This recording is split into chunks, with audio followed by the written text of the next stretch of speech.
Sorry, folks, it's the awkward, like, looking at your shoes bit at the beginning of one of these meetings.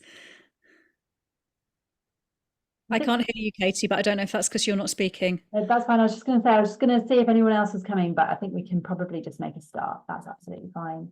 And Tammy isn't here yet because I got an email from her to say that there was a power cut in Wales. So, Okay, so when the power's back on, no doubt she'll come and join the panel. Oh, brilliant. she's here. She's here. As if by magic, we've summoned her.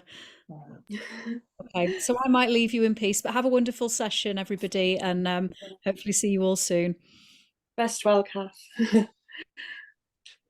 Great. Oh. Well, thank you all so much for coming along today. We are really looking forward to hearing from our speakers this evening. Everybody who's speaking is a real kind of expert in their field around building accessibility into their work and their practice. Yeah, we're really looking forward to having everyone come along.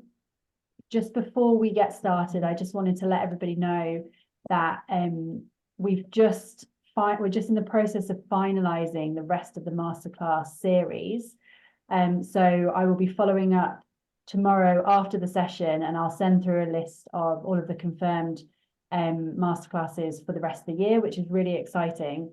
And we're really, really grateful to all of our speakers who have been generously giving their time to come and share their experiences and their practice with you. So yeah, thank you so much for today.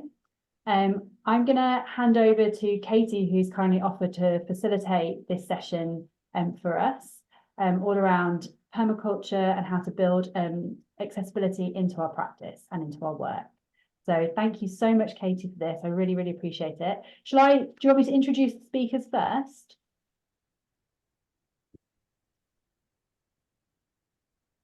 Don't know why my video went off. Yeah, that'd be great, Katie, if you want to do that, and then we can get going through some questions and having a discussion. That's fine. Well, Katie, I'll introduce you first. If you haven't met Katie before, she's been supporting a number of our masterclasses and our campfire sessions recently.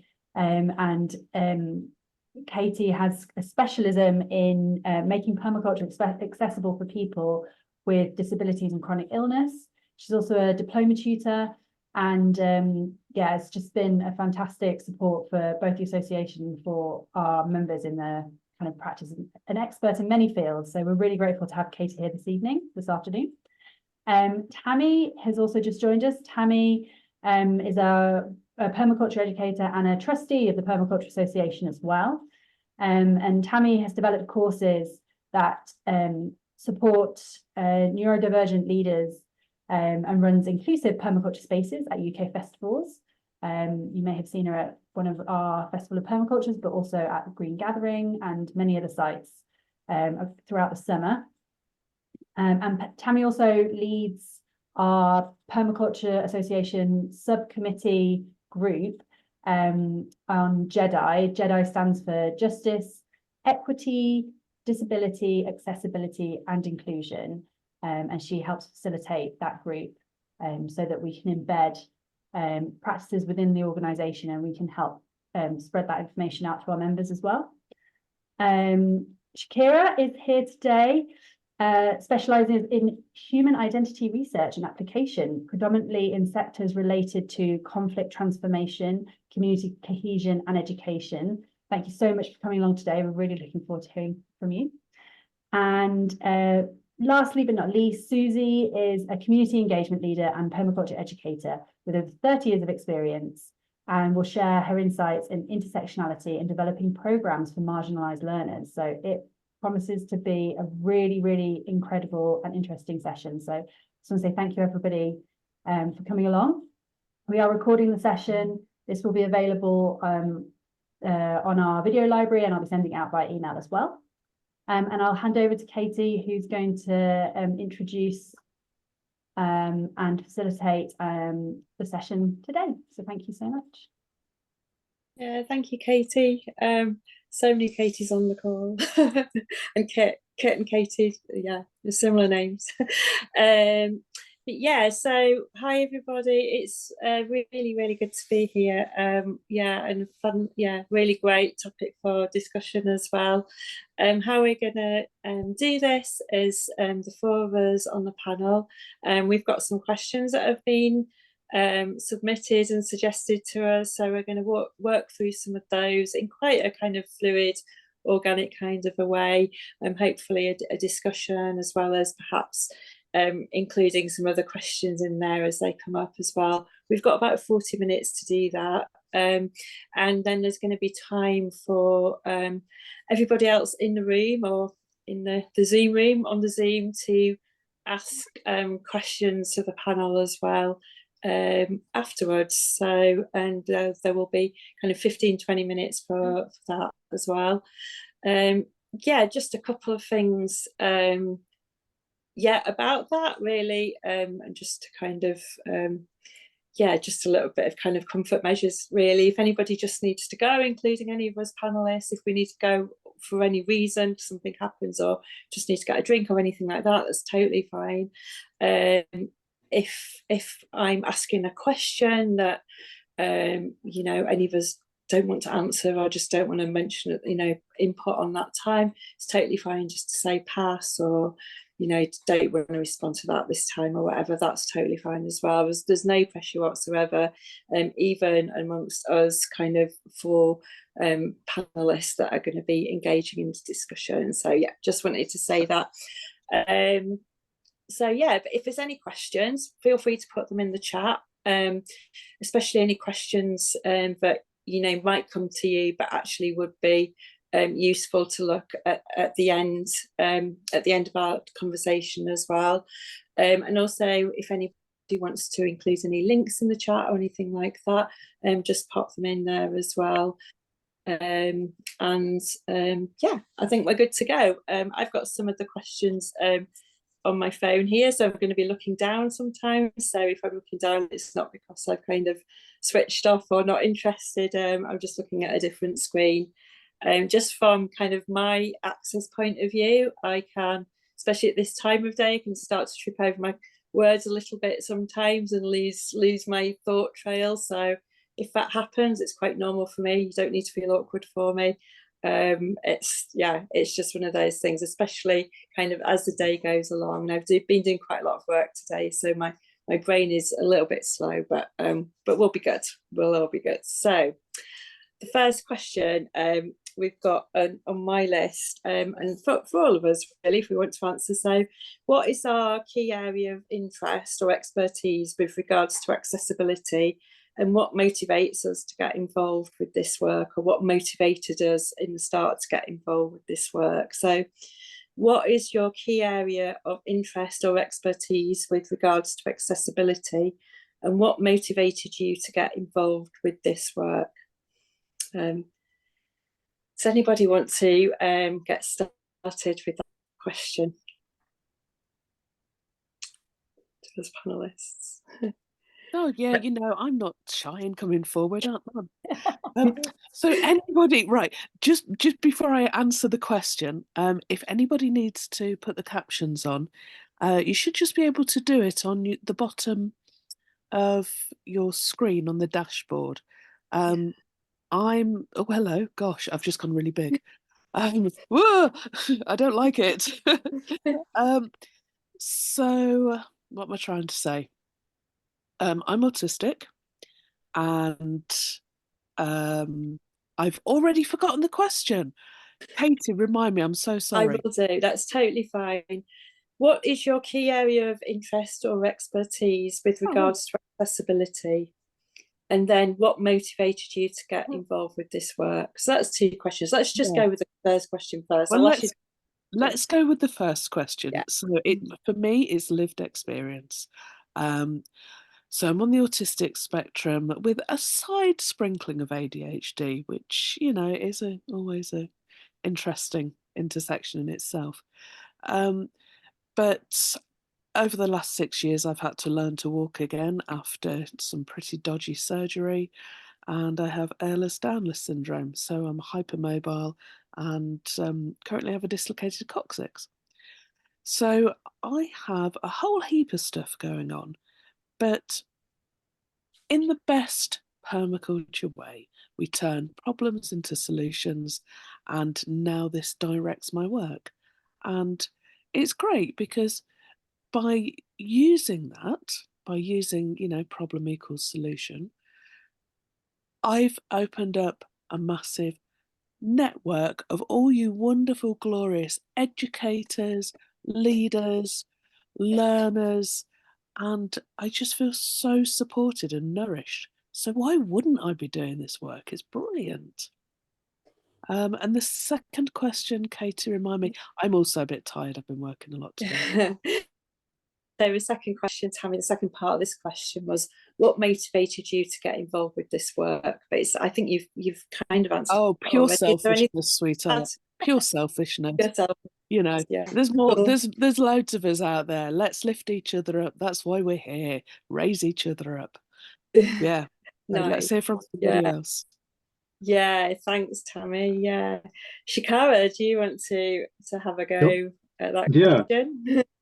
So I work for the Organization for Identity and Cultural Development. It's a academic network NGO that looks at human identity and applies it in conflict transformation, social cohesion work. And the reason why I was attracted to their work was really because I realized that the human diversity is going to explode in the next century, with so many migrants and refugees created by geopolitical conflict, resource depletion, and climate change and sea level rise. So, and we really just haven't got the tools or the skills or the training to really deal with that level of increasing diversity. And so my focus really looked at what does it, how do we navigate that really well? And human identity work is probably one real crucial component that could help with that. So that's where I come from.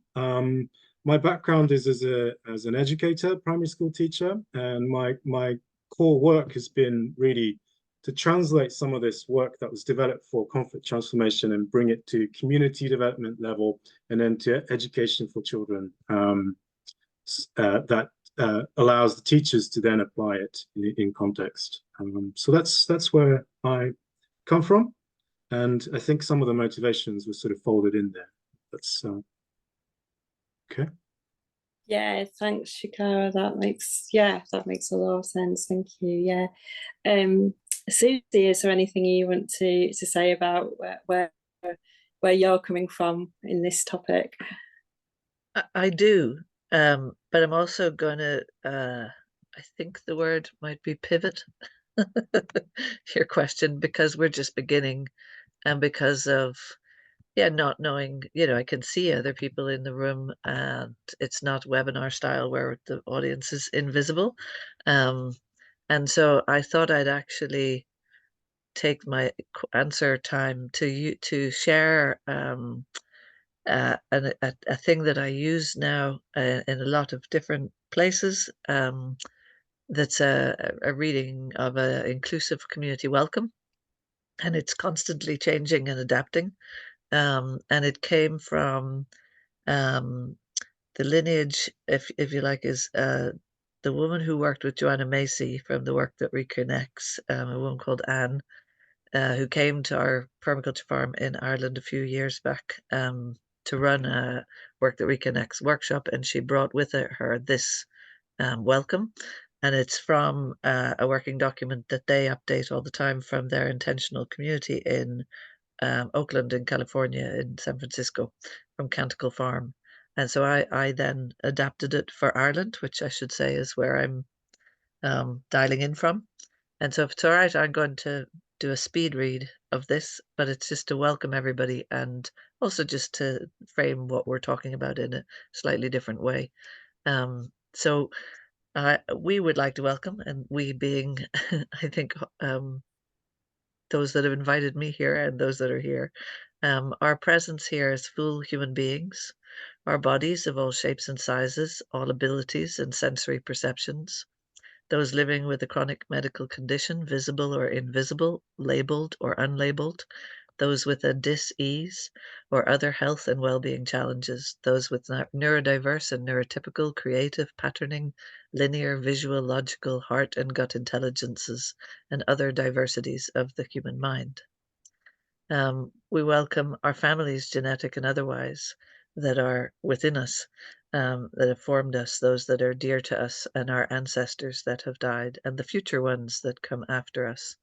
And then when I'm in Ireland, I do the ancestors of this place where I'm calling from now, the ancestors on the land, the buildings, the Munter na Terra, Munter na Éireann of the 12 to 15 to 12,000 to 12,000 or more years of inhabitation on the island of Ireland by the different peoples that have arrived on our shores.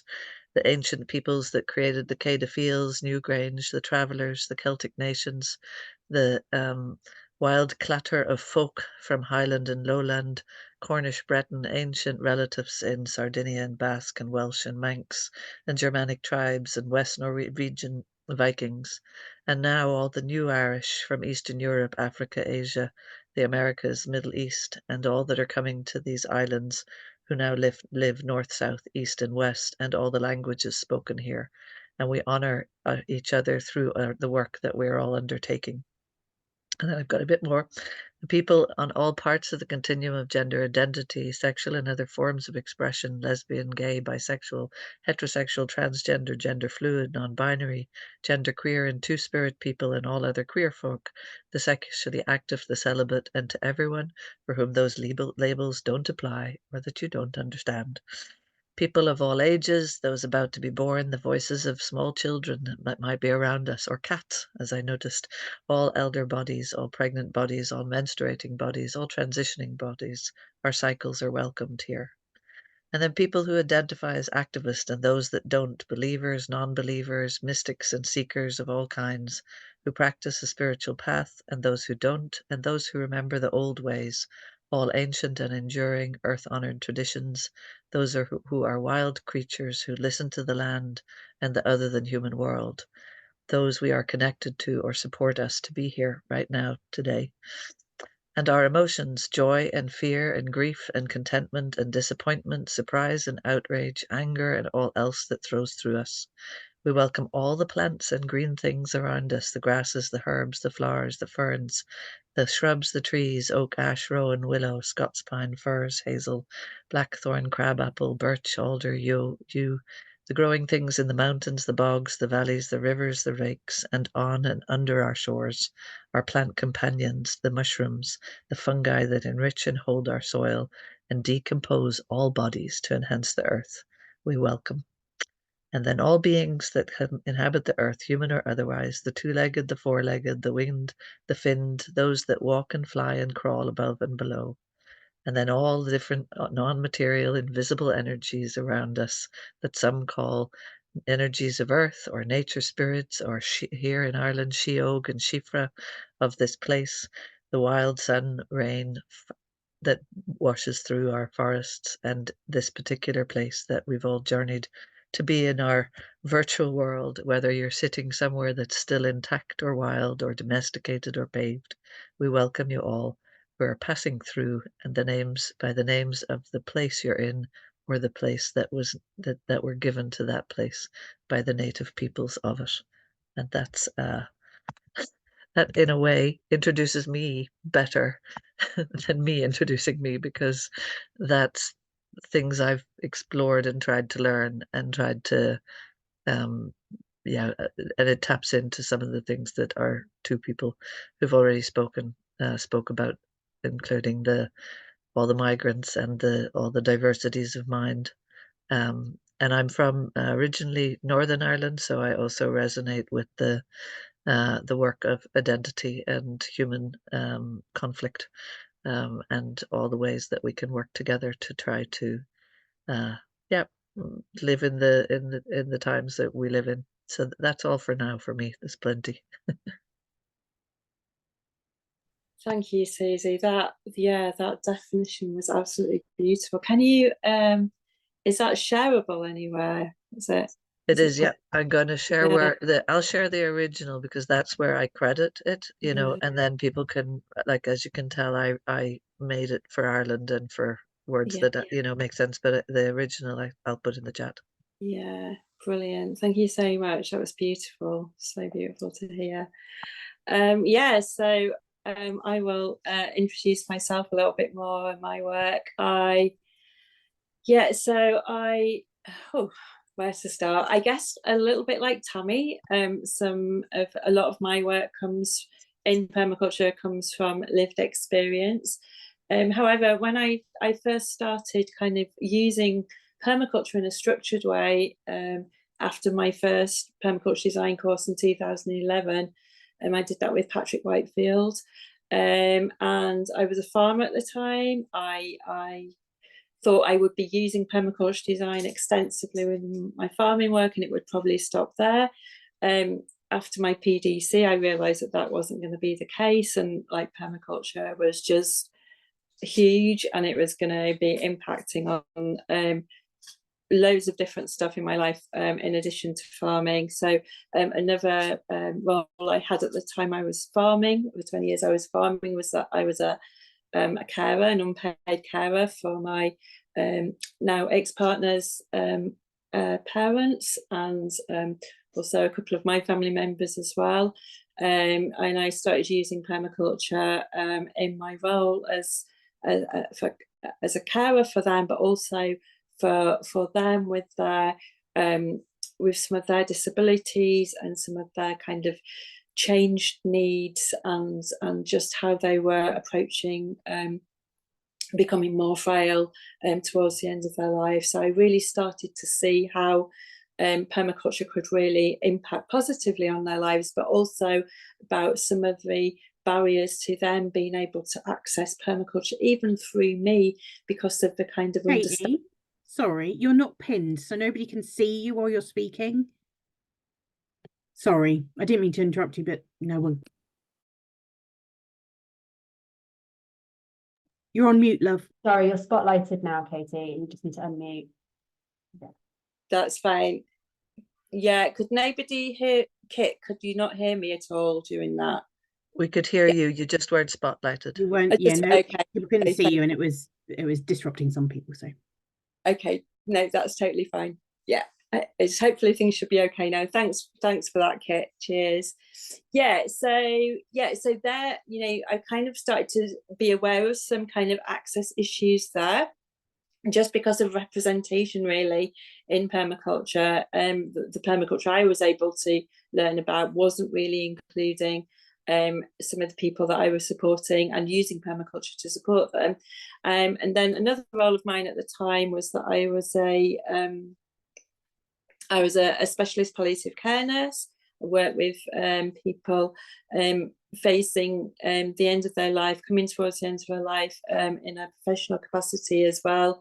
And I started to really see the benefits of using permaculture design, especially using permaculture principles, in my nursing work as well. And by doing that, I started to see how, again, a lot of permaculture I was aware of in terms of events and learning, and accessing permaculture through books at the time. It was mainly started to be through some online stuff as well, and permaculture demonstration sites and things, and just started to be aware that, you know, I was supporting some quite disabled people and people that were very unwell with permaculture, but knowing that they couldn't actually access a lot of the permaculture that I had access to.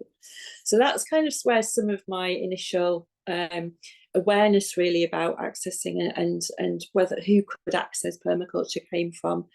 In terms of lived experience, I've been out as a lesbian since the 1980s, since my early teens. So I, that was during the Thatcher years. For anybody that's old enough or just is aware of that history, it was kind of in the midst of Section 28 and the first couple of years of the AIDS crisis. So it was a very kind of difficult time for LGBTQ people in the UK at that time. And I've had the privilege of being very out as a lesbian all my life since those time, and have been able to be a voice for homophobia and transphobia over the years in different settings, including a lot in my nursing work. And I did a lot of work around looking at access to palliative care, for example, for LGBT people as well. Then just moving on to some of my other lived experience, I've lived with a long-term eating disorder since my teenage years. So I've got that kind of lived experience of having a chronic illness that has kind of had peaks and troughs. So it's not there all the time, but certainly it's been something that has been significant at times in some of my permaculture work. And then just over 7 years ago, I got Lyme disease from a tick bite, and I was really very unwell. Spent a couple of years in bed and a couple of years in a wheelchair, and have gradually improved since that time. But when I was first kind of well enough in my very poorly years with Lyme disease to start to be able to think about what my life might look like if I didn't get my health back, which there was no certainty of how much I was going to get of it back really at the time, is that how on earth was I going to be able to access permaculture in the way that I had been accessing permaculture before? And that for me was really the start of some of my real focus on accessing permaculture for people with disabilities, and particularly around chronic illness and kind of those energy limited illnesses that are often very invisible, and really through using permaculture to navigate my own illness really with Lyme disease, and my own route to stay and back to permaculture. I started to kind of do some of the work of listening to other people and hearing other people's stories about similar situations, and how they were or weren't able to access and permaculture. And I did it wasn't really like what you could call like any kind of robust research, but I did I asked quite a lot of questions in those probably about 5-6 years ago now, and I gathered a lot of stories about people in permaculture or people who were wanting to access permaculture who couldn't, and their experiences, particularly around, like I say, disability and chronic illness. And I wrote a couple of articles about it at the time, including some guidance about how people facilitating permaculture learning, permaculture spaces could enable people with disabilities and chronic illness to access more permaculture. And I think Katie might be able to put a link to that work. Is on my website in a couple of different formats. So that's where my story is in terms of where I'm at. That was quite a lot of chattering on that I did just then.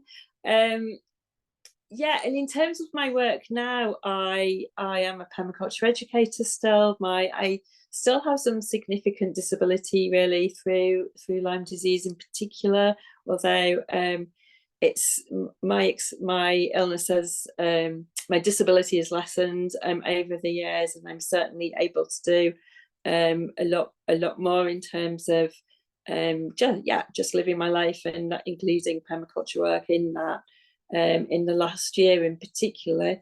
I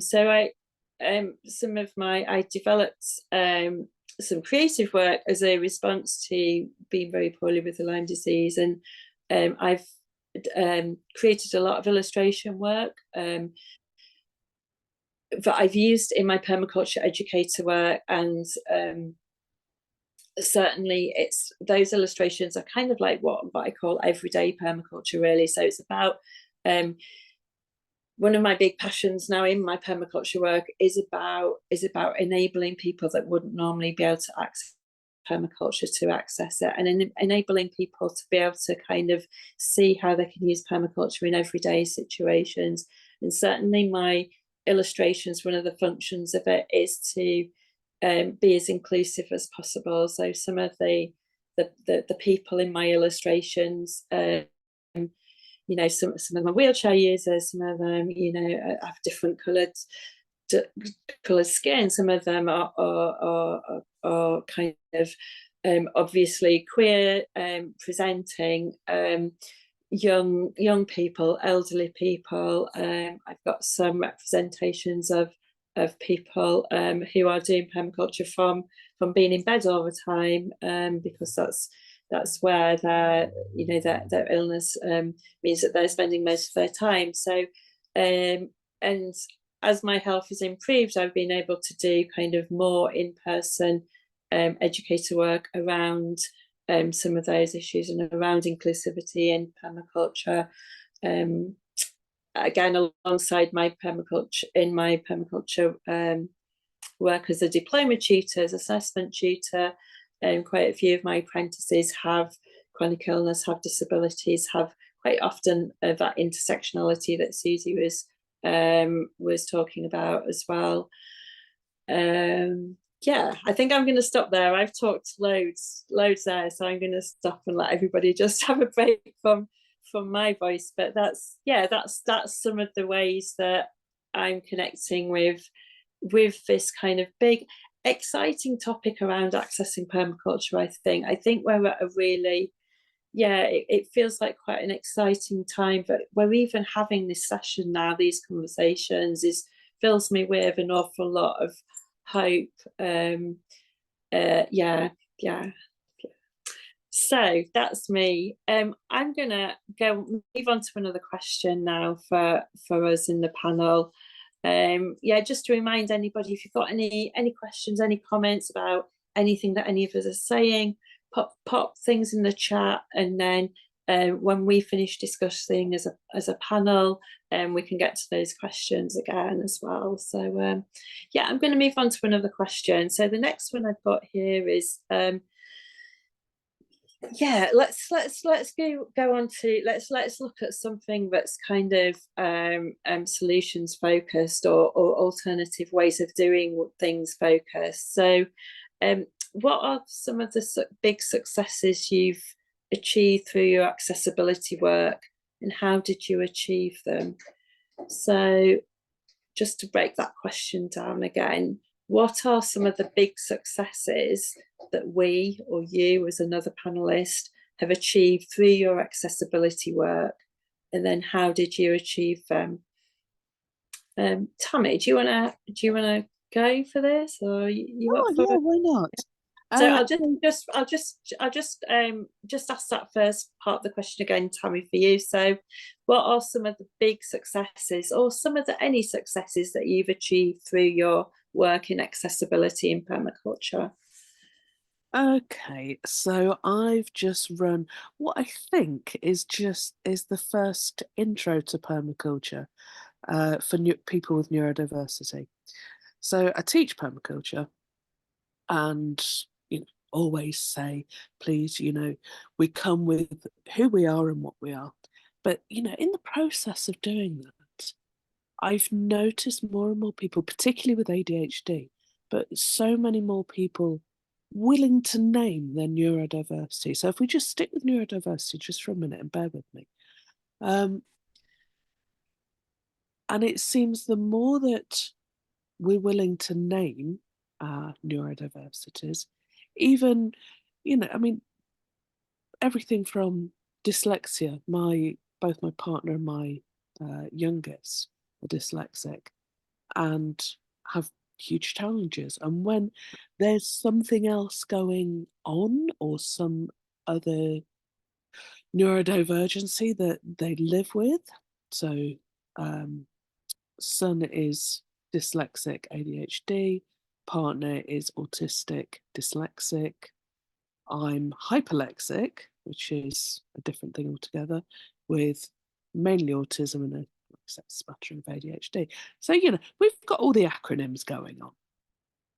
So in the process of all of my teaching work, I really realised that not only is the naming of neurodivergency more prevalent, but the skills that all our neurodivergences bring to the table are absolutely integral and useful to varying ways of designing. So I kind of took this information away, and I love writing curricula, and started writing a curriculum, first of all, for an intro course, that really engaged those, and I hate calling them, sort of superpowers. That's quite a neurotypical way of saying, oh, you've got this superpower, you're dyslexic, you can see things from all of the different angles, because it also negates the difficulties that we live with. But in entering a space, a teaching space, where the majority of people own their neurodivergence or a learning difference, by entering that space together, what we come out with is something utterly unique and beautiful. It's an absolute embracing of life in all its various forms, in all its beauty and difference. And we ran, and I'm still so happy. It pleases me so much that I think I might have just run the first course for people with neurodivergence. And after all of my courses, I set up a little WhatsApp group so that we can all stay in touch with each other. So I have all of the WhatsApp groups, and of all of them, apart from my festival work, that course, those participants are the most engaged and supportive of each other. There's somebody's having a crisis about their courgette seedlings, and 7 other people jump on and go, don't have a crisis, you're doing really well. And it's so utterly supportive. So inadvertently, a thing of beauty has been created by holding that space. So that's one of my big ticks. The other one is obviously my festival work. I'm from Irish traveller stock. I've lived in trucks most of my adult life. I'm housed at the moment for 2/3 of the year. And for 1/3 of the year, I live in my truck. And so it's my festival work that nourishes not only me, but tens of other permaculture practitioners. So I run an organisation called Field Families. And we've got a website, which is fieldfamilies.org. So you can see a little bit of what we do there. And I, again, hold and embrace a space where everybody is welcomed. And I can't see people's names at the moment, but I think it was Suzie who read out that welcome. And it absolutely hit a point very deep within me, and I can actually see Nora now. So Nora is one of my crew, my lovely, lovely crew. And we work together. So it just seems to be that when we have a system of individual elements, be they people, place, energy, or that untold magic that happens around us, when all of that comes together to create a system, it is a thing of beauty. So yeah, the short answer is my neurodivergent permaculture course and my festival work. That's the short answer. Thank you. Oh, thanks, Tammi. That's so good to hear. Yeah, I was wondering how your new course had gone. So it's good to get that feedback. That sounds awesome. Yeah, fantastic. Yeah. Chikara, is there anything you want to add to this topic? Do you want me to? Shall I just repeat the question again, just so everybody can be? No, I've got it here. Thanks, Katie. So I think maybe if I start sort of revert back a little bit, I'm also working as a core group member of Stroud Commons, that's trying to bring commoning on a town level and applying common principles to energy, to housing, to leisure infrastructure. And so for me, building accessibility is both sort of psychological from an identity perspective and physical in actual infrastructures and economic models that can distribute wealth and reduce that baseline inequality that exists within the communities. For me, the successes, I think, have been working for the organization that applies these core concepts of identity in communities that are divided. And given the context that we're headed towards with misdisinformation, polarization sort of bubbling up everywhere, and democracies sort of spiraling out of control towards more civil wars, it feels like the foundations for inclusivity is falling apart. And so what do we do? One of the things that was quite active in the academic research field maybe 20 years ago was this understanding that conflict often results from narrowing of your self-definition, whether it's personal or social. If you're only able to see yourself as a singular entity, you're more likely to have a binary opposite other that doesn't shift, and so it's likely to lead to extreme othering. And about 60% of global conflict is identity rooted in identity, and the rest of the 40% will have some form of identity fold into it at some point in the conflict development. And so what we do as an organization is really look at how the identity structures of communities have been removed and reduced. It's like going into a community as a detective and see how those ideas have been separated and reduced, and to regenerate those within the communities. And by increasing the diversity within themselves, you reduce that extreme othering and polarization. And this is true on an individual basis as well as in community basis. So if you can see yourself as many different versions of yourself and able to switch and access it to meet those deeper human needs that are the drivers of identity, then you are able to accept and work with diversity more fully. And so with that sort of more theoretical understanding, I'm now working more practically in Commoning initiative and how that can fold into building this community governance of assets.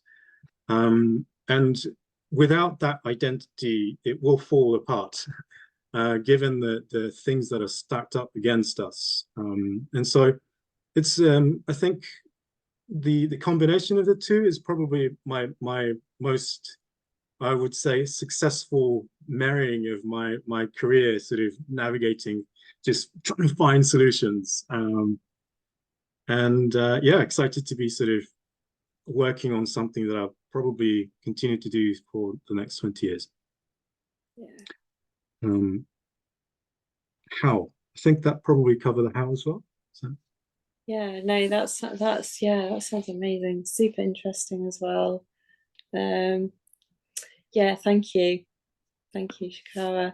Yeah, Suzie, do you have anything that you want to contribute towards this? So I'm just going to ask the question again, and everybody else on the call can just kind of be reminded about what the question is. So yeah, what are some of the successes you've achieved through your accessibility work, and how did you achieve them?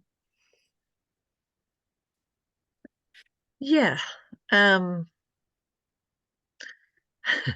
a very big unpacker of questions. I'm sorry. Like for me, I'm already immediately thinking, how do I define that success? What do you mean by success? You know, and I suppose I have. I think that, like several of the other panelists and yourself included, Katie, like I am someone from, for multiple reasons, overlapping reasons, struggled to fit into many spaces. And so I became an edge dweller. And like we know in ecology and the roots of permaculture, edges are very fertile places, and you meet a lot of other edge dwellers there. And like I'm older now, and I've found a few it interesting, the turning where all the edge dwelling, that stuff that I did working with marginalized groups and people with particularly economic disadvantage, as well as other forms of exclusion, including Irish travelers and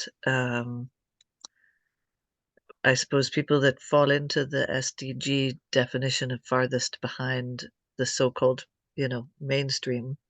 But what's interesting to me in recent years, I suppose, is the panic setting in the mainstream, is inviting some of us edge dwellers back into some other spaces that we weren't in before. And it's interesting to hear you talk about the this sort of a session is giving you hope, because it's not something that was here, within the permaculture movement, which had a particular origins and orientations, that weren't that weren't very inclusive. But that there's I suppose a regeneration of something different within, and a kind of examining of our own movements and our own measures of success. So I think that the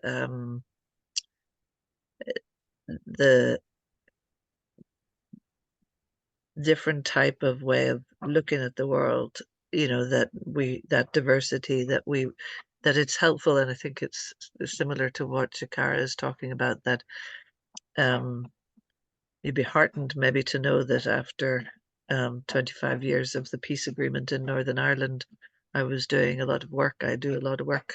Still, I live in the Republic, but I do a lot of work in the North still. And people who were part of a large kind of gathering of the community voluntary and social enterprise sector in Northern Ireland were using the terms of wanting to express themselves with multiple overlapping spheres of identity, whereas funding and structures and political structures still insist, because it was the way forward 25 years ago towards peace, to respect two binary identities in Northern Ireland, and to give parity of esteem to those identities.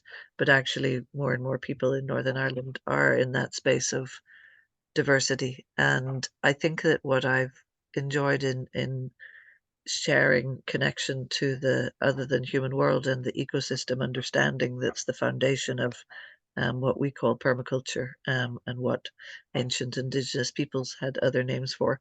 But that understanding is to pay attention, pay attention, or observe, observe, observe.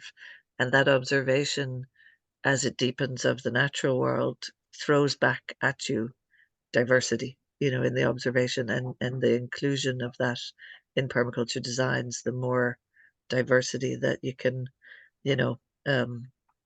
build in, the more resilient. And so that what I think is successful, I suppose, in that sense, is the widening of the conversation about diversity to be the other than human diversity, because it reflects back then on self concepts for and I would agree that all, well, I would partially agree that all conflict in the world has a dimension of identity. But I would add to that, it's also at the roots of, coming from the Irish island. It's also those other roots that I think everybody referred to in some form, of where are the oppressions of the marginalized, like what's the roots of that, what's the roots of going back, I suppose, to understanding and owning up to our own histories. Often I find in meeting now with a lot of the new Irish and new asylum seekers and refugees, which is another place that I do work, is that being able to, in Ireland, talk about being, lineages and joint up, of indigenous, so being like my family history being the colonized and the colonizer is something that really resonates with global South people that and they understand the kind of confusion of white passing Irish Europeans who are still the first colonized 800 years ago. And there's just some really richness of those multiple overlaying histories as well as present identities that I'm quite interested into. And then in terms of where, like when you were describing Tammi and yourself about bringing permaculture learning into other environments, what I've found is that we run a permaculture design certificate course designed in a Celtic triskel of three women in direct opposition to several of the permaculture experiences that we'd originally had. Myself and Hannah Mole and Lucy Alders of Scotland were the first kind of co-designers of our PDC back more than 10 years ago now. And we were really like, okay, the way it's taught like this, we're not going to do that. And the way it's taught like that, we're not going to do that.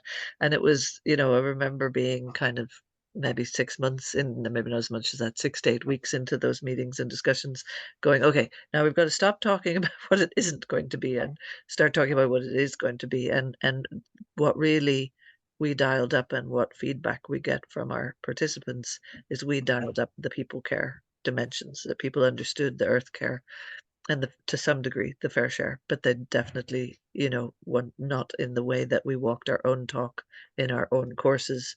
Did people experience PDCs as being very people carry? There's a lot of intensity in them, and so I think that shift I hear happening and permeating in other places too. And then I think that the second part is that to not expect that you can do. A lot of people ask me, well, what can you do to make a permaculture course more accessible? And I really liked what you talked about, Tammi, about, well, sometimes you just go to where people are outside of that environment. So, we might find that the funding models that we use are going to favor people with income, than who are kind of permaculture, like, middle class tourism. It's kind of like self-development, personal development, really enjoyable experience for people. But is that shifting something structural? And so what I also like to do is the group is often very mixed age, mixed ability, but it's still and there are funded places on our PDCs through social protection money here in Ireland and stuff. So it is pretty diverse, but it's never going to reach a certain. It's not like, oh, let's make sure we have everybody in, and then we can tick this diversity box. It's like, well, also we need to see where people are and go out and be in the world with people where they are. So I do a lot of work in disadvantaged communities in Ireland, in Dublin and in Wicklow primarily. And I think that one of the kind of, when people often ask me about how would you design for inclusion or design, and I think, well, the only way you can do that is if you don't ask anyone who isn't the people that you're designing for about how to design for them. So you have to include the voices from the beginning of any project or any ambition. It's like you can't retrofit like a very, say, middle class designed project and say, now we're 6 months in, or we're 2 years, or we're 10 years in now, oh dear, we didn't realize we're not very diverse. And organizations do this all the time, big scale organizations, and that diversity hiring where they've done nothing to change the organization, and then they often will say that person's the problem actually, because we have no idea how to fit them in. So I think if you're in the opportunity where you're creating anything, that's a branch of something new, then begin to have all the voices you want from the very beginning, design that with you. And so I have a lot of fun with that, I have to say, because yeah, when you do include the voices of children, when you include the voices of like literally all ages, all abilities, all backgrounds, the creativity. And I came at all of this as an artist from the first bit, and I think that I've just loved the riches that are there when we really can collaborate in diverse spaces and with diverse, you know, uh, environments. And increasingly, I'm getting paid to do that occasionally, which is, you know, what I meant by the mainstream paying attention. It's like, oh, you know, could you come and do this? And I'm like, what, you're actually going to give me money to come and do that?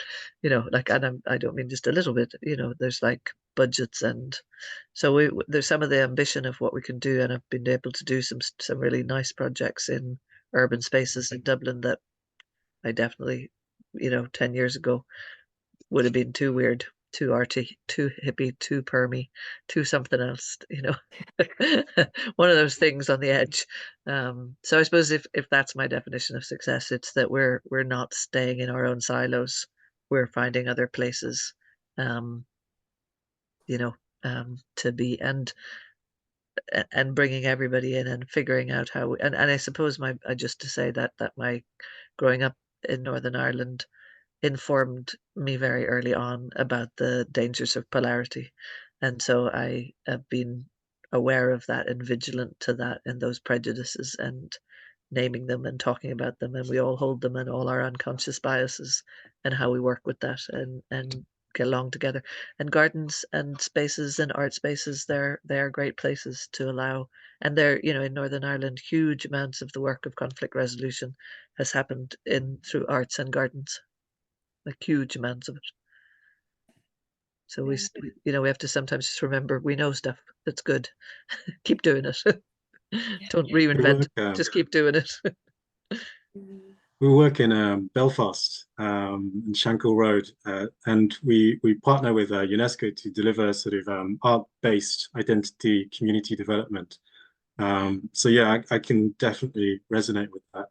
I just want to maybe just reflect on the class division, and I think in the 21st century, the biggest sort of divides that people are seeing are the sort of class and the three actually: the class, gender, and race, ethnicity. Those are the axis of division that we're seeing kind of morph. Less so the religion at the moment. And in the UK, class is so entrenched as a sort of divide between the social groups, with completely different cultural contexts and historical, deeply rooted norms and expectations and concepts about the us and them.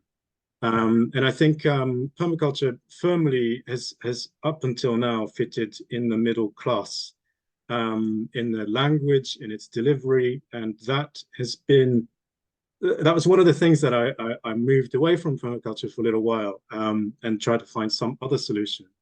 But I think more and more that there's probably tasks that need to be done to make that access possible, and so much of that I think comes from both from the top and the bottom, in terms of the awareness of the barriers to entry that the less privileged people have, but also building agency in the people who are marginalized. And that is often done through the narrative agency. So building the self-definition that is able to make those choices.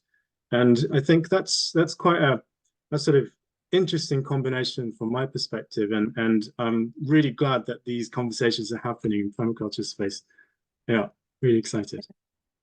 Yeah, definitely. I think to kind of to follow on from both of you, but especially Suzie, when you were saying about your experience with Hannah and Lucy of designing a PDC, over 10 years ago. At the moment, I'm part of a group of four women who are designing a new permaculture design course for the local area that we live in, and we're designing it very much so that it's kind of like quite a long-term design really, but we're creating a PDC that can be run in different parts of one geographical valley really, and there's quite a lot of diversity in terms of in terms of kind of socio-economic status of communities, and diversity in terms of some quite big South Asian communities, and there's quite a lot of diversity in you know, kind of race, class, economic privilege in quite a small area, and we're designing the PDC to be very much to be grounded in different parts of the community. So we're very much designing it with a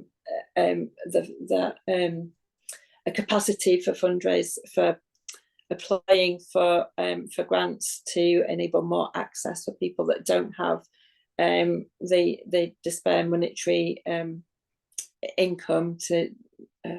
Sorry, I am tripping up over my words now. You know, so that we can have fully funded places, basically, for people to be able to access the PDC, because the PDC is very much about designing in that community and involving people from that community and designing for that community as well. So that's like super interesting to hear about, you know, what you were thinking kind of 10 years ago as well in that. And certainly, our PDC has a big people care and fair share focus in it. I've just got a couple of practical kind of examples from my work about kind of interesting again what you were saying, Suzie, about like the definition of success. I guess, for me, some of that success has been through evaluation of things happening, and that's been through kind of formal evaluation, if you like, in that people have actually been asked in different ways about, you know, their experience, but also through that kind of observation of facilitation, observation, evaluation of an activity or a situation as well. So just quite quickly, because I know we haven't got much time left now, but just to provide a few kind of practical examples that other people on the call might be able to think about applying in their own situation, or it might give them kind of food for thought, maybe on how to adapt things for their particular situation, or things that they might be wanting to do. It was so going back to the zine that Kit and myself mentioned right at the beginning of the call. That zine came from a project called Thriving with Principles that Kit and myself created as a response to not being able to access the National Permaculture Convergence in 2022. It was an in-person event with no ability to join in remotely via video conferencing at all. It was the first in-person event after the kind of the lockdown years, if you like, of COVID. And it's an example really of both Chikara and Suzie was saying, and Tammi, that, you know, the three of you have all mentioned examples of things that have been designed for specific people, for a specific group of people. And this was very much a design for a project for people with chronic illnesses and disabilities who couldn't at the time or can't now access in-person permaculture events. And we created this series of Zoom calls at different types of days so that different people could make it according to where their energy levels were in being able to access, communicating with other people online. And it was about how people on the calls were using permaculture principles in their lives and their work. And it was an amazing set of Zoom calls. I think we had about 30 people altogether who joined in at different sessions. There were 6 sessions, and we only started out with 3, but it was so well engaged with and attended that we extended it. And it was a really powerful project to be part of, and just to learn really how this group of people were completely missing really from what we see as a permaculture community, but we're using permaculture in their lives in such fundamental and life-changing ways to manage some really, really difficult situations. And the zine that Kit and myself were talking about is kind of a summary of those sessions, really. We got permission for the people involved in those discussions to be able to document it. And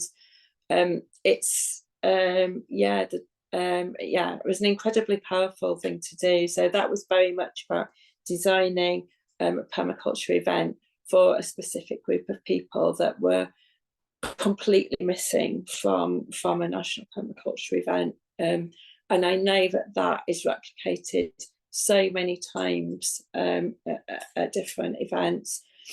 So that was one example. That zine can be purchased through my website. That I'm sure Katie can at least just put up the link to my website on the chat, and you can, I think it's on the homepage still, you can purchase the zine through there. Kit's made an incredible job of the zine. It's very accessible. There's lots of kind of illustrations and photos as well as text, but the text is broken down to really accessible chunks. And anybody that's thinking about different ways of including people with disabilities and chronic illness into their permaculture events and courses and ways of learning, I really recommend that you I've just seen Kit's put on the chat that it's in a dyslexia friendly font. Those are some words to trip over at this time of day. So yeah, I can really recommend that as a really great place to learn about some of the ways, just some of the needs of disabled people, really, in terms of accessing permaculture as well. So that was one example. Another quick example I was just going to mention is another Permaculture Association event. It was the diploma gathering that was in Todmorden last year. I was well enough to be able to get to a diploma gathering for the first time in quite a few years, and I was able to get there for a day. And I, bye Tammy, I've just seen you needed to go. And it was just a really, I supported the team creating the event to make sure that there was an online option for people to be able to access the event online. And I kind of offered to kind of really support that online element of it.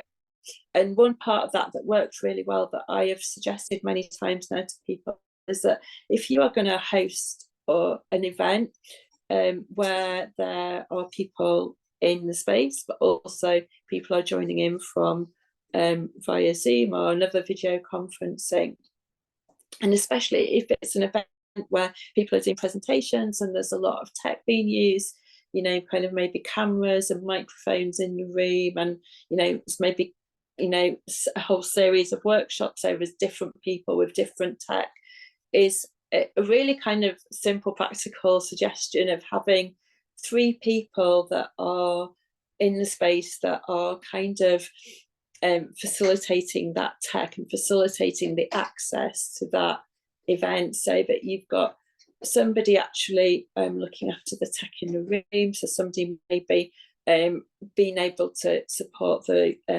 workshop presenter to be able to get their slides up, and to be able to access the microphone and the video camera, so that people online can see what's happening. And then somebody else that's just responsible for the people that are joining in online. Quite often those people joining in online will have other access needs as well. So if it's somebody that can kind of, maybe there's the people joining in online have been asked about any access needs before the event, so that the person kind of supporting the online people is just there for them, because you might have people that have never accessed an event online before. You might have somebody that their disability or their additional needs means that they just need somebody to support them to be able to use the tech, or to be able to understand what's going on in the room, or just to know that their questions are being asked into the room to be able to respond to anything on the chat. And then the third person in that situation is like literally there to support the other two people. So, you know, you've got, you know, if you've got a whole day event or even a half day event, you know, the two people looking after the tech there, they're going to need like toilet breaks or, you know, opportunity to go and join in another workshop or to go and get a drink or something like that. So, but there's a third person to cover those two people needing breaks, or even just to kind of deal with any maybe problems that come up with the tech in the room or anything like that. So that was just another suggestion of a practical thing. And then I just really want to quickly mention a third practical tip that I think is so important. It's something that's really kind of been a big part of my learning in this last 6 months, is that, and it's actually an event, a series of events that aren't kind of permaculture focused, but they, because I facilitate and design these events, they are designed with permaculture in mind. So, and it's a series of creative workshops for my local LGBTQ community, and that I've got funding for, and they're in a physical environment in my local community. And I mean, one thing that I have for my own kind of rule for myself is that I won't facilitate or take part in an in-person event if the building isn't accessible, at least for somebody in a wheelchair. So that means that the toilets are accessible, and that, you know, somebody in a wheelchair could use the toilets and can kind of be in the space with comfort and dignity. And if that can't happen, then I'm not prepared to facilitate an event in a space that isn't accessible like that. And in addition, the workshops that I'm running for my local queer community, there's a significant number of people who are disabled with long COVID or have other illnesses and disabilities that leave them very clinically vulnerable to COVID infections. And despite what's going on politically with COVID now and in our communities, COVID is a massive issue for many people in our communities, and we're not seeing most of them because they're inside, because it's a lot of our social spaces and our spaces that people need to be in their everyday lives aren't safe spaces for people that are vulnerable to COVID infections or multiple COVID infections. And so these workshops are actually ones where people are asked to wear a mask. They're asked to wear a specific type of mask, and we also use an air purifier as well. And it doesn't make the space completely safe in terms of risks of COVID, but it makes it much safer. And it means that people who aren't able to access 99% of their former lives are able to access a space where people are wearing masks, where most people are wearing masks, and where there are other precautions in place as well to manage the risk of COVID. And also those situations are also preventing other people from getting long COVID with COVID infections in that space. I was quite anxious about, like, you know, what initially, you know, I very much wanted to be able to do it, but I was worried about other people not being able to access because of having to wear masks. And actually that hasn't been an issue. Like, very much in the information about these events, people are reassured that if they aren't able to wear a mask for whatever reason, then they are still very welcome to the event. But actually there've been a couple of people that have contacted me about specific aspects of it, but it hasn't been difficult to organise. It's made it much more accessible for some of the most vulnerable people I know in my local community, and has made such a massive difference to their just their life experience, really. It's like 2 hours a month. But I really encourage people to at least consider consider having spaces at events that are COVID safer spaces.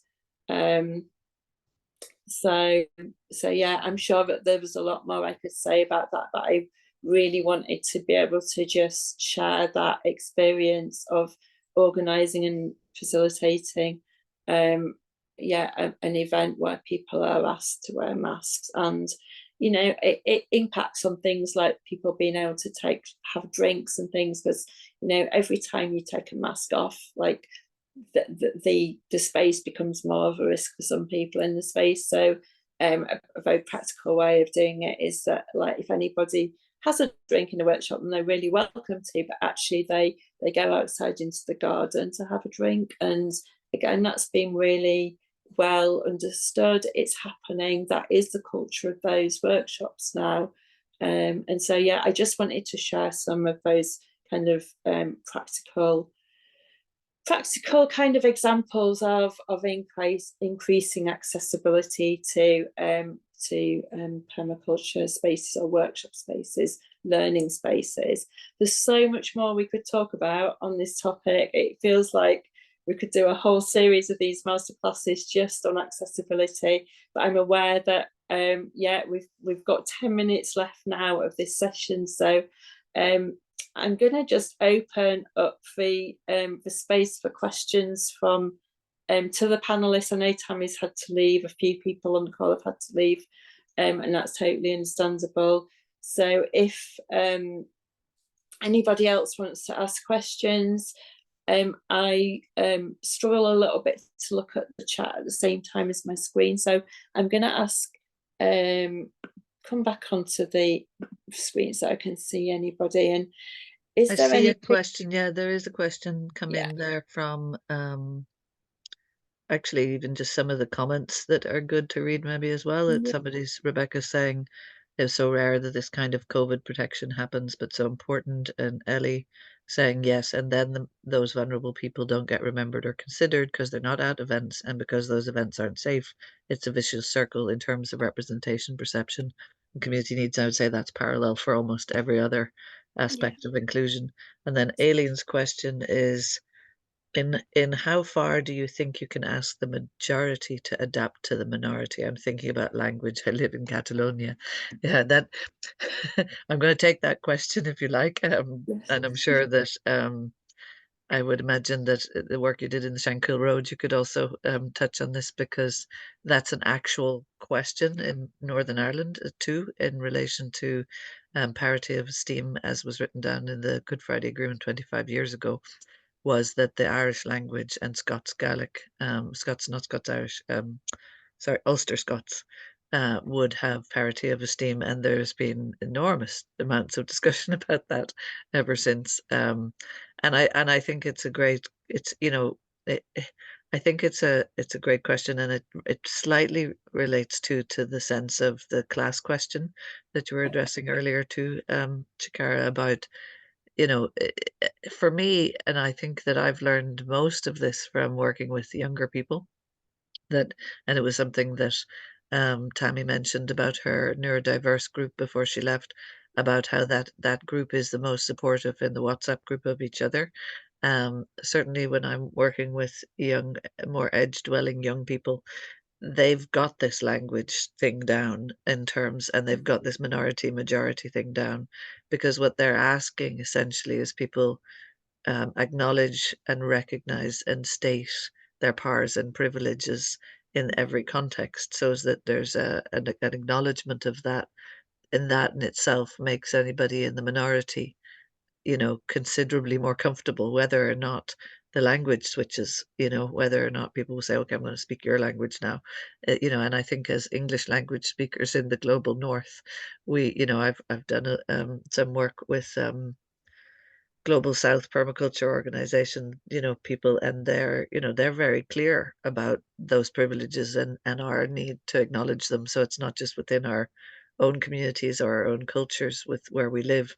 And I think that when you can start with that, acknowledgement of the I didn't share in the second part, but if people do go to the Canticle Farm original inclusion, they actually have worked really hard for the work that reconnects, work that Joanna Macy was also very grounded in middle class activists, and so they looked at, you know, how can we, and they went into, you know, say African American neighborhoods and you know, in Native American work, and they were, you know, people were told the Irish travelers would be the same. They'll tell me, okay, so here's what you're saying. That's not okay.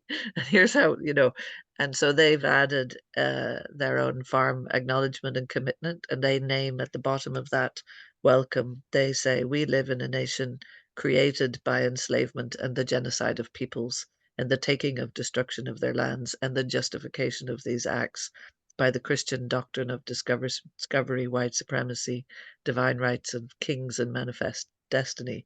And so we acknowledge that some of us continue to benefit from this history, and others continue to suffer from its injustices, and some of us experience both. Through grace and humility, we invite healing as we ask forgiveness for what we and our ancestors have done and failed to do. And with their help, we commit to transform rather than transmit the trauma. And I think so. It's a very simple question you asked. In some ways, you know, how do you ask the minority to but it's got that level of complexity, you know, embedded within it, I think, and those acknowledgements take courage, and they're, you know, it's hard. I'm going to quote, I very much like the work of Paulo Freire as you know, informing a lot of the education thinking, who was a educator, came from South America, who worked with it's very interesting. Paulo Freire, you can check him out if you haven't come across him, but he's written extensively, and in fact, probably some of the pedagogies that you use have been influenced by him, whether or not you knew that they had, just like people who mulch don't know where it came from. You know? But he said, you can, only the oppressed can liberate themselves, but only, so the oppressor can never liberate the oppressed. Only the oppressed can liberate themselves, but only if they know they are oppressed. Because if they do not, they will simply wish to mimic the oppressor and climb in order to have power that they did not have because they did not know they were oppressed. That's paraphrasing Paulo Freire. But I think it's in terms of those minority, majority, or inclusion or exclusion, it's a good piece to say that you can liberate yourself, and that we're all working in the act of liberating ourselves from those oppressions, and that name, you know, being truthful in naming all those complexities of identity and all of those pieces of history is helpful and a lot of it's about narrative, isn't it? It's the story that we've told ourselves and that was told to us. And I think that that's something, yeah, it's just something that you can really unpack, is what are the stories that you accepted, that you told yourself, or that you've decided to pass as, in order to rise up and not be, you know, become an oppressed part of the oppressor, because they're more powerful. And it was, you know, where it's very seductive to not stay oppressed, isn't it? If you can pass as something else, if you can get by and do it. So I think that it's a very complex question you ask, but it's a really good one. And so Yeah, that's my absolutely. final bit. I think we are running out of time, so I'll stop too. Yeah. Yeah, absolutely. Yeah, I think we've got a couple of minutes. Shikara, was there anything that you wanted to I just? would love to respond to that, and I resonate fully with what you're saying, Suzie. It is narrative based, and one of the three things that I wanted to share was that we really need to build in reflective practices into how we perceive ourselves and what are the narratives that are running within us. And then that will allow us to then see the world through the eyes of the people you're trying to engage. And I think that is the key to building inclusivity. What are the deeper needs that are driving people's identities and these universal human needs of need to belong, the traumas, the neuropsychological responses? These are the things that we need to be able to see and read and understand, and then that will allow us to then find a pathway of inclusion and building that culture, which is so necessary before any of the action and strategies begin to unfold. So, yeah, that's my sort of final input there. Yeah, thank you so much for that. Yeah, thank you Suzie as well. Thank you, Tammi. I know she's needed to go, but yeah, I think we will. This conversation just could keep going on and on for a long time. It's been really great just to have this kind of hour and a half together this evening, just to kind of talk about a small amount of it, but it's been super interesting, and yeah, some really great different angles as well. And thank you for the comments in the chat as well, and reflections, and for people that have shared links there as well. Thanks to Katie for sorting out tech for us and things as we've gone along. I don't know, Katie, is there anything else that you want to close the session with? I just want to say massive thank you to everybody that's come on the call as well, and I kind of acknowledge that there'll probably be lots more questions and conversations, and I think certainly the Mighty Network space could be a really great place to continue some of these conversations and questions and sharing of links and experiences. So as well as other social media spaces that people use, but I know that the Mighty Networks Permaculture Association space is gradually becoming a really kind of great wealth of communication and sharing there. So thank you so much, Katie, for hosting. That was fantastic. And again, just to extend my thanks to the speakers and everyone here this evening. It's been really wonderful. And I suppose I just wanted to finish on a note to say that this is kind of part of a much bigger piece of work that we are really spending energy and time to kind of explore and build upon, acknowledging that permaculture is rooted in kind of more recent Western kind of approaches and values, but actually the kind of historical indigenous wisdom about permaculture is much more kind of richer and complex. And so as part of this is part of a much wider series of events that we've been running directly with stakeholders. So we've been speaking to groups of people about their experiences within permaculture, and actually what has come out of that, and more recently in the session that came out of that, was that actually really understanding how intersectionality really overlays kind of much more that we need to look at it from new perspectives. And I think one of the things that's come out of it for me personally is the value of using co-design to really build a much more kind of exciting and fruitful program, whether it's a curriculum to an event to like a series of talks, because actually really the value that you get by looking at kind of everybody's needs, you serve at the end of the day, and then you kind of serve the needs of all. So sorry, I've paraphrased that as well. But so thank you so much for coming on this evening. I'll make sure this is circulated to all of the members, and I will send some updates now that we've got dates in for the rest of the masterclass series. So thank you again, and have a really lovely evening. Thank you so much. Thank you. Bye, everyone. Bye. Thank you. Bye bye, Slán. Bye.